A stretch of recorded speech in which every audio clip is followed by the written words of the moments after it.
Chairman Risch, Ranking Member Shaheen, distinguished members of the Senate Foreign Relations Committee, thank you for the opportunity to appear today. I would also like to thank the senators from both sides of the aisle who met with me over the past several weeks. It is the honor of my lifetime to earn President Trump's nomination to serve in his cabinet as U.S. Ambassador to the United Nations.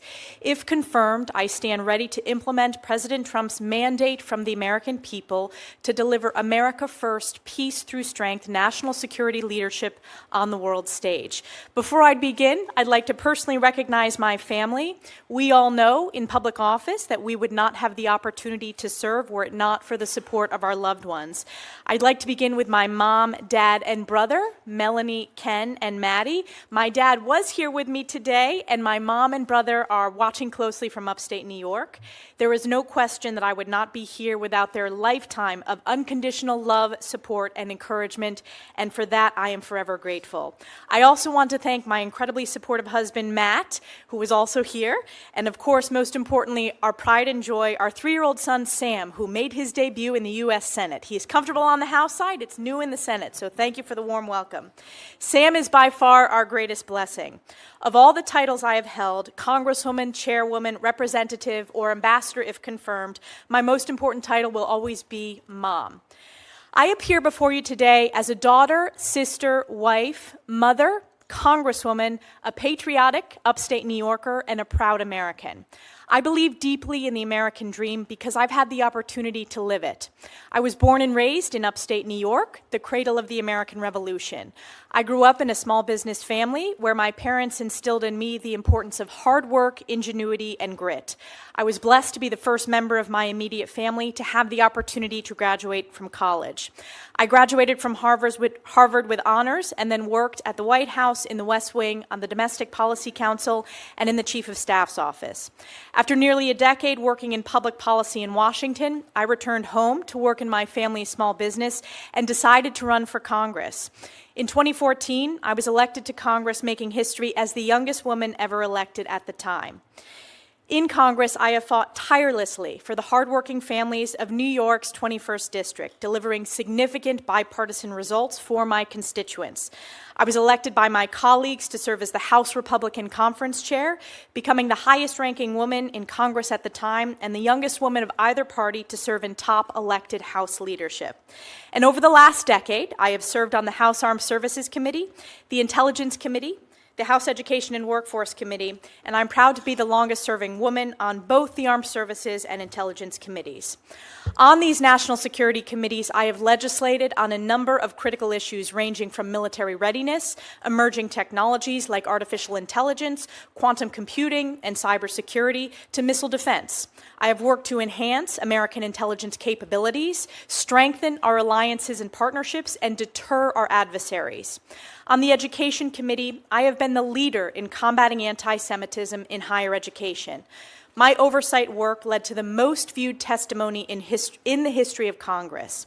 This hearing with university presidents was heard around the world and viewed billions of times because it exposed the anti-Semitic rot in colleges and universities and was a watershed moment in American higher education.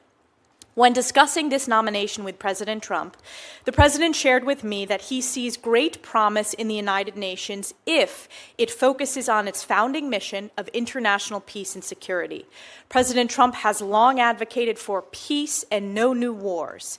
He delivered the Abraham Accords, the largest step to regional peace in the Middle East in a quarter century. If confirmed, I will work to ensure that our mission to the United Nations serves the interests of the American people and represents President Trump's America First, peace through strength foreign policy. As the world faces crisis after crisis, with hostages, including Americans, still held in Hamas's captivity, to national security challenges ranging from China, Russia, North Korea, and Iran, it has never been more critical for the United States to lead with strength and moral clarity. This is especially important regarding our most precious ally, Israel, who faced the bloodiest day for the Jewish people since the Holocaust on October 7, 2023. As a member of Congress, I also understand deeply that we must be good stewards of U.S. taxpayer dollars. The U.S. is the largest contributor to the UN by far. Our tax dollars should not be complicit in propping up entities that are counter to American interests, anti-Semitic, or engaging in fraud, corruption, or terrorism. We must invest in programs to strengthen our national security and deliver results. To increase the efficacy of UN programs, we must drive reform. If confirmed, I will be the first UN ambassador in over 2 decades to come directly from Congress, and I have deep respect and understanding of the oversight and appropriations role of the legislative branch, and I look forward to using my strong House and Senate relationships to deliver these much-needed reforms. We are truly at a critical point in history. The world must be reminded of the key mission of the United Nations and America's role as its formative leader. Following the devastation, carnage, and Holocaust of World War II, the world was desperate for peace, stability, human rights and dignity, and world order. As outlined in Article 1, Chapter 1 of the UN Charter, the purpose of the United Nations is to maintain international peace and security, develop friendly relations among nations based on a shared respect for the principle of equal rights, solve international problems, and harmonize the actions of nations in the attainment of common ends.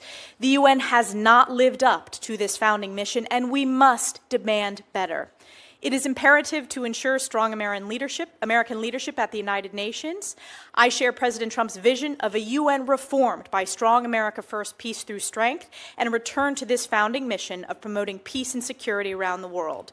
In closing, I will forever be grateful to my constituents in New York's 21st District for giving me the opportunity to serve them as their voice at the highest levels of Congress. 10 years ago, upstate and North Country voters took a chance on a young, first-time, unknown candidate who very few believed could win. So I just want to thank the hardworking families, small businesses, farms, law enforcement officers, military families, veterans, seniors, so many with whom I've had worked so closely to deliver results on behalf of our communities. Thank you especially to my extraordinarily dedicated staff in both the district and in Washington offices for serving tirelessly for the past decade. If confirmed, my family and I are excited for this next chapter to serve on President Trump's cabinet in this role, and I commit to the American people that I will work my very hardest in the coming years to lead with moral clarity and American values. Thank you, and I look forward to your questions.